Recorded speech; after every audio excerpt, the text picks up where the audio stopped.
नमस्कार मंडळी, हा आमचा फर्स्टच मिनी ब्लॉग आहे. गणपती बाप्पा मोरया. या ब्लॉगमध्ये आम्ही 2 दिवस कोल्हापूर दर्शनसाठी गेलेलो. त्याबद्दल तुम्हाला थोडीशी माहिती देणार होतो.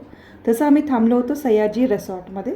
खूप सुंदर आहे एकदम, त्यांचं जेवण पण खूप सुंदर आहे. त्यानंतर आम्ही गेलो महालक्ष्मी दर्शनाला. खूप मोठी लाईन होती पण दर्शन खूप सुंदर झालं. त्यानंतर आम्ही गेलो रंकाळा लेकला संध्याकाळी. खूप खूप खूप मनाची शांती, असं वाटत होतं तिथून निघावं नाही. दुसऱ्या दिवशी आम्ही गेलो कनेरी केव्सला. जाणार तर नव्हतो पण कोणीतरी सजेस्ट केलं की तुम्ही तर नक्की बघा.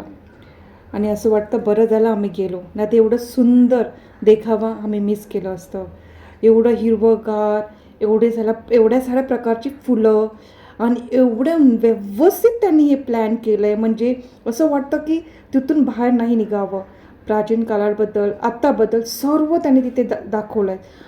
आमच्या चॅनलला लाईक, शेअर आणि सबस्क्राईब करा आणि कमेंटमध्ये मला नक्की कळवा की तुम्हाला माझा छोटासा मिनी ब्लॉग कसा वाटला.